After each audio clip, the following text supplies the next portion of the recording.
Estamos con el doctor Gabriel Albarracín, profesor de Derecho Internacional. Lo invitamos la semana pasada para hablar de la nueva agenda argentina tras la asunción del gobierno nacional en diciembre, y la verdad es que la agenda argentina en materia de relaciones exteriores sigue ocupando páginas y sumando capítulos con una rapidez que evidentemente nos va dejando incluso temas que seguramente van a quedar de costado. ¿Y cómo les va? Buenas noches. Hola Ali, gusto de visitarte. Igualmente, ¿Mm? gracias por estar acá y de recibirlo.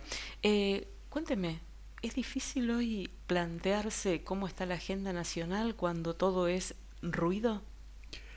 Sí, a ver, para poner las cosas en un ámbito donde podamos ordenarlas.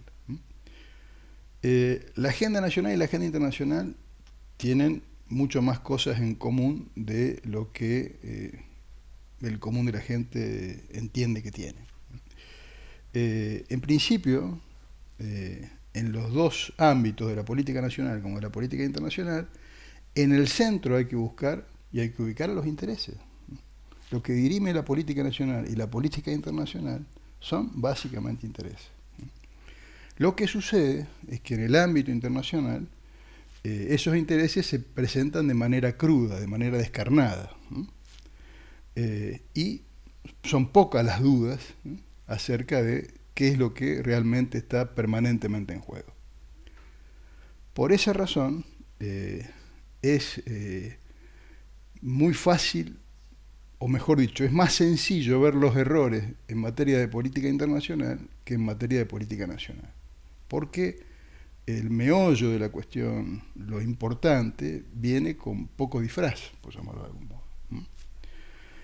Y nos encontramos en este momento en una situación compleja como país, porque hemos abandonado asociaciones que fueron asociaciones de intereses fundamentalmente con nuestro principal socio comercial o nuestro segundo socio comercial, según lo veamos, que es Brasil, y estamos desarrollando una agenda de relaciones y de priorización de vínculos de modo separado de lo que ha hecho Brasil, con todo lo que eso importa desde el punto de vista de desarticular cuestiones profundamente imbrincadas a lo largo de muchos años. Por ejemplo, ¿de qué hablo? La industria automotriz.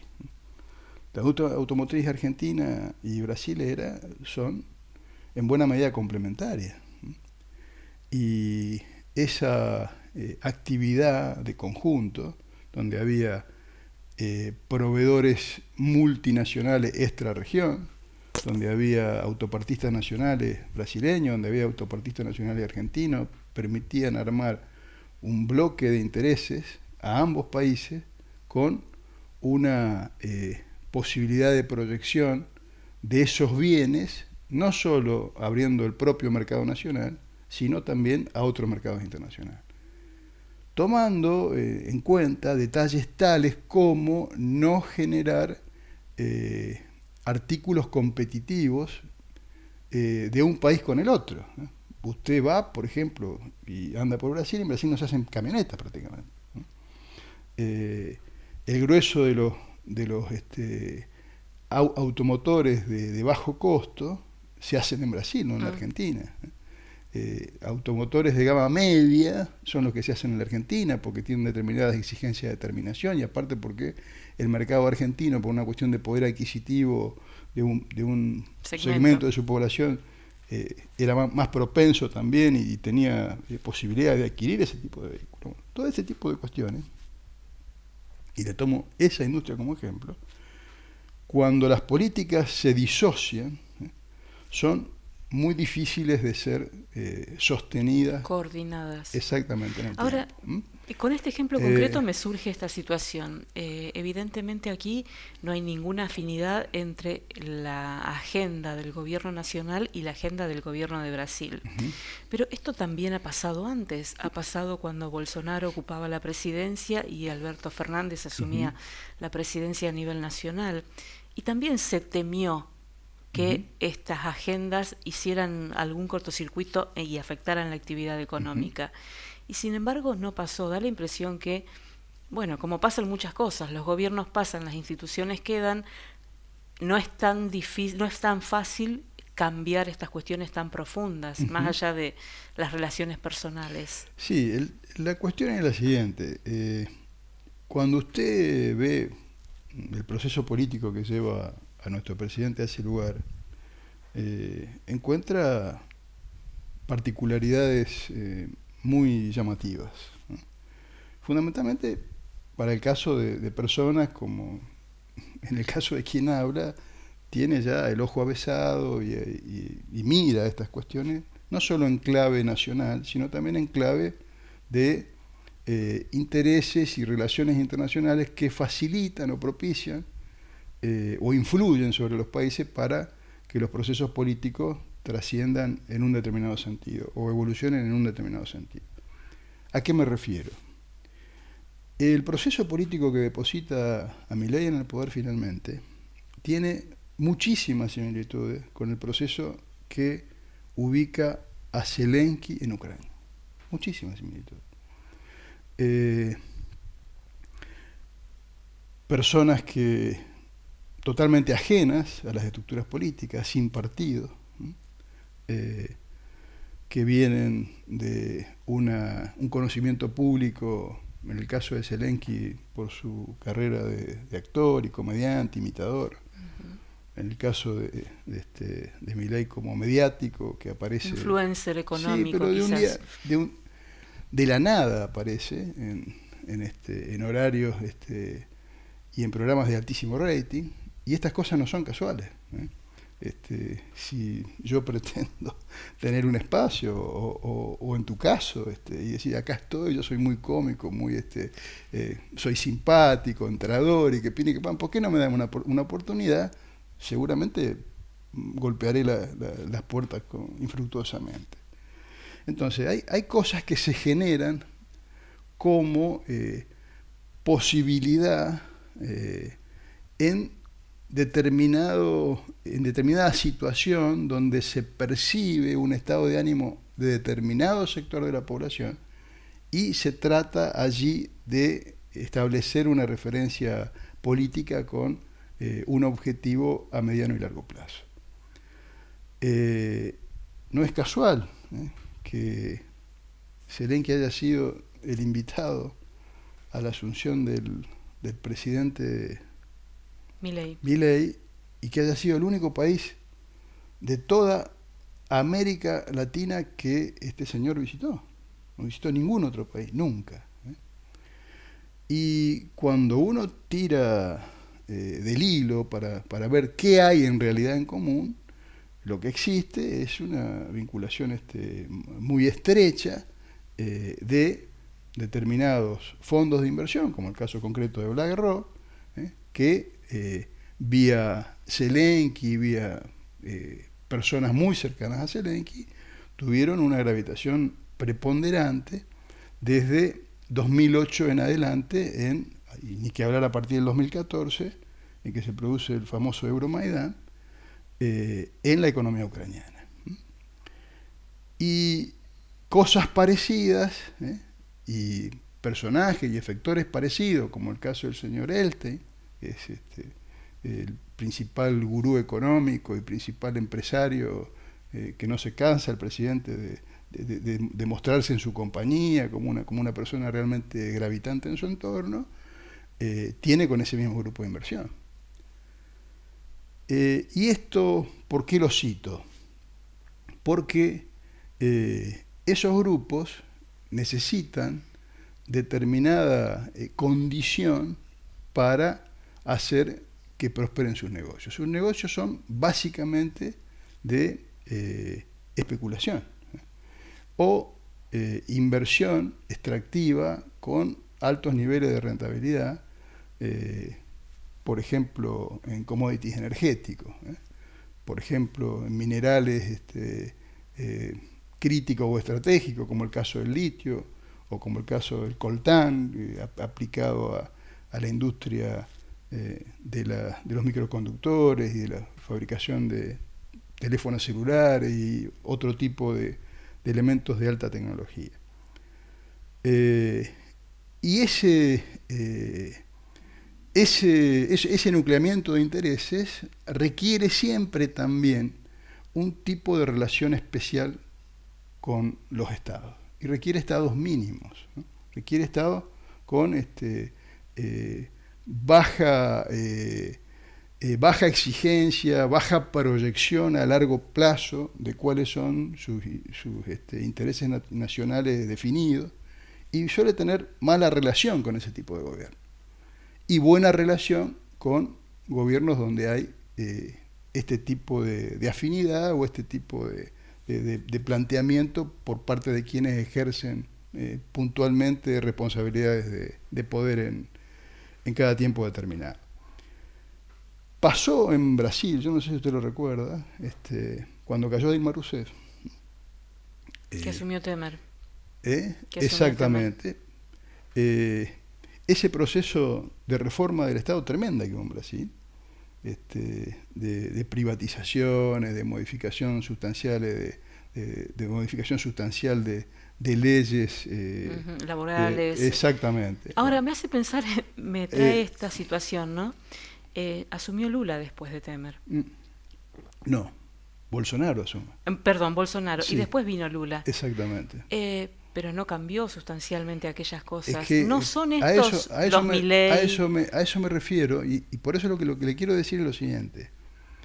Es que en muy poco tiempo, cuando se dan estas instancias políticas, como si fuera un tornado, como si fuera un maremoto, toda una estructura legal y de poderes consolidados desaparece o se reduce a cenizas, o se reduce a su mínima expresión. Y después hay que rearmar la vida en sociedad en función de lo que queda. Donde como el Estado se ha reducido, y el Estado no tiene posibilidad de actuar porque ha perdido herramientas, los únicos que tienen posibilidad de dar viabilidad a esa sociedad son los grandes grupos económicos. Entonces hay una transferencia, pero no solo de recursos, sino de poder político, de poder político real. Y se va generando una maraña, proceso tras proceso, donde en un momento determinado las elecciones son un mero show periodístico, donde todos son candidatos del mismo grupo de interés. Y al fin y al cabo termina sucediendo esto de que se vacía al sistema político de toda posibilidad de defender los intereses de los votantes. Ahora, mencionemos un poco qué está pasando con la dirigencia, porque acá hay emergentes, Milei es uno, podríamos citar a otros, pero en el contexto internacional surgen de enormes situaciones vinculadas a desigualdad o descontento sencillamente de la sociedad. La política tradicional a nivel internacional está también mostrando falencias. No sé si es todo atribuible a grupos económicos. Mira, yo pongo esto sobre el punto y te pongo dos cosas. A ver. La destrucción del Estado como sujeto protagonista de las iniciativas tendientes a ejecutar acciones destinadas a satisfacer necesidades de bien común. Y las realidades políticas donde ese Estado es mínimo y la agenda del poder pasa por la atención de las necesidades de expansión económica de grandes corporaciones. ¿Cuál es el problema? El problema es que para el privado, para la gran corporación, la concepción del bien común es un abstracto, es un ente inasible, es un concepto imposible de procesar institucionalmente, porque la única finalidad que tiene en el mundo capitalista la existencia de una corporación es producir dividendos, es producir utilidades. Todos están para eso, no están para otra cosa. Después hay eufemismos como la responsabilidad empresaria, los compromisos con el medio ambiente, etcétera, etcétera, etcétera. Pero yo te doy un solo ejemplo. La empresa que mayor cantidad de bebidas gaseosas y afines expende en el mundo es Coca-Cola y todas las empresas asociadas. Si Coca-Cola tomase hoy la decisión de dejar de envasar sus productos en botellas de PET y de plástico y obligase a todas las empresas de su competencia a adoptar una decisión parecida, eso sería revolucionario en la posibilidad, y no se hace. Y no se hace. Esto para darte un ejemplo de que hay cosas que se declaran, hay cuestiones que se manifiestan, pero la realidad pasa básicamente por qué se decide hacer en defensa de los propios intereses. Y yo tomaba este tema porque fíjate lo siguiente. Hace rato que vos me estás escuchando hablar de que existe una pugna por la centralidad geopolítica entre Oriente y Occidente. Hace ya muchos años que vos me estás escuchando decir esto. Y que ese es un proceso largo y que por lo general, siempre te he dicho, no ha terminado pacíficamente en la historia. Ahí no hay fair play. Esto se resuelve por actos de fuerza. Y lo estamos viendo. Lo que está pasando en Ucrania, evidentemente que es un capítulo de esta pugna, que sirvió para sancionar económicamente a Rusia, que también son actos de guerra. Lo que está pasando en el Medio Oriente, lo que sucede ahora con toda esta represalia de Israel en función de la agresión que sufrió de Hamas, llevando adelante una actividad criminal desde el punto de vista que la mires, que justifica el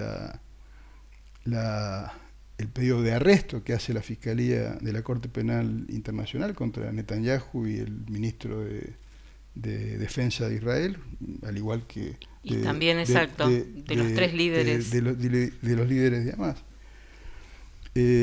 Entonces estamos en esa situación y hay una parte del mundo con estados que cooperan, que se están asociando para cambiar el régimen vigente y que son estados que tienen algo en común. No son estados donde las corporaciones tengan de empleado a la política. Eso no pasa. Hay empresas chinas muy importantes, hay empresas rusas muy importantes, hay empresas hindúes que están creciendo en su gravitación a nivel global, en el ámbito farmacéutico, en el ámbito de la química, que es un ámbito que conozco bastante bien, donde realmente son una locomotora que arrasan con todo lo que hay por delante, porque tienen una potencialidad productiva y comercial impresionante. Pero los gobiernos de esos países son controlados por la política y no por los intereses de las corporaciones. Entonces, hay en esos países, más allá de la imagen que uno pueda tener de los regímenes de cada uno de ellos, una entidad que al margen de tener una agenda política que evidentemente tiene y defiende intereses económicos muy concretos, también prioriza, por una cuestión de estabilidad y por una cuestión de solidez del propio sistema político, la calidad de vida y la mejora de vida de sus habitantes. Si yo hubiera podido vivir en simultáneo, escindirme, y cuando empecé a ser consciente de cómo era este mundo y a interiorizarme de la política ya por la década del 70, 74, 75, y me hubiese podido escindir en dos países y vivir en simultáneo, y voy a tomar Argentina y China. Seguramente contaría una historia de decadencia de la Argentina, desde esa época hasta el presente, por infinidad de referencias, pero contaría exactamente la historia contraria, el chinito Albarracín, contaría una historia totalmente diferente. Entonces, esto de que el mundo está en decadencia no es cierto.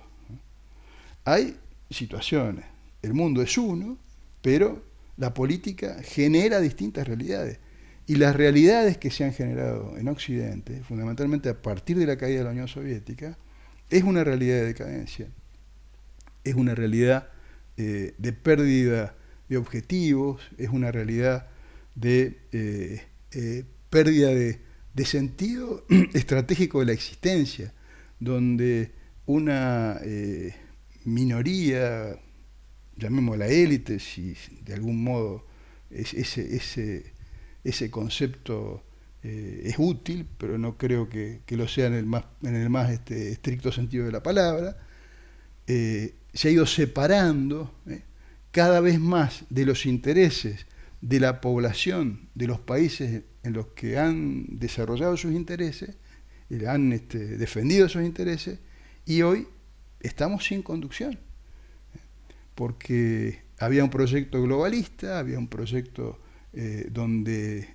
este grupo de personas pensó que podía establecer una estrategia para dominar el mundo o generar un único sistema, que tenía que ver con estas reflexiones de Frankis y Fukuyama después de la desaparición de la Unión Soviética, del fin de la historia. O sea, ya terminó la historia, de acá en más no se discute más nada. La democracia, el capitalismo y Estados Unidos son quienes van a llevar esta historia, la historia de la humanidad adelante. Somos la locomotora y atrás vendrán cada uno de los vagoncitos, siguiendo el orden del avance infinito hasta el fin de la historia de la humanidad. Y eso no fue así. La última es un capítulo muy Sí. ya público al día de hoy y quizás mucho menor en la trascendencia de los temas que estemos hablando, pero se ha complicado un poco la relación entre Argentina y España. ¿Usted cómo definiría los episodios que se vienen encadenando desde el momento de la asunción del presidente actual, la situación de declaraciones que también corrieron por parte de referentes del gobierno español y esta última situación vinculada a la embajadora de España en Argentina? A ver, como diría un amigo de campo, se juntaron el hambre y las ganas de comer. Pedro Sánchez está involucrado en un proceso electoral difícil, donde necesita parar este rodeo electoral, cohesionar a su exactamente, tropa. Y como no lo puede hacer con una agenda de izquierda, por llamarlo de algún modo, porque todas sus decisiones son a favor de la concentración corporativa, y en ese aspecto no tiene, o sea, no hay posibilidad alguna de diferenciar las políticas del PSOE de las políticas del PP. O sea, no hay ninguna posibilidad, son exactamente las mismas. Entonces, como no tiene esa posibilidad dentro, exhibiendo su política, busca un referente de la ultraderecha que hable en español, así puede tener de algún modo un ida y vuelta, más o menos de la misma categoría, como para posicionarse duramente como un progresista contra la barbarie del mileísmo, que es el voxismo, que es Vox en España, de exportación, que ha tenido en Latinoamérica un éxito que no tiene en España. Y esas son sus... esa es su especulación, y eso está como telón de fondo de la postura del gobierno español, porque en esto, seamos claros, Milei no comienza esta refriega. Uh-huh. O sea, comenzó otra, pero esta no. O sea, Milei, a su estilo, responde a cosas y a apreciaciones sobre su persona que hicieron altos funcionarios del gobierno español y el mismo jefe de gobierno español. Entonces, y Milei, por la misma razón, encuentra aquí la posibilidad de que, al menos por una semana, las consecuencias nefastas de su política o de alguna de sus políticas que están teniendo reveses muy sonoros no sean la tapa de los diarios. Entonces, les conviene a Se los dos, retroalimentan. digamos, ¿no? O sea, es algo que Es decir, es un capítulo que sí, ahora sí, tiene toda sí, la atención, pero sí, pasará. luego, no, esto te recuerda lo de Petro también. Cuando Sí, y hubo otros episodios. Lo que sí es que todo esto, a ver, esto depende de en qué liga juegue, ¿no?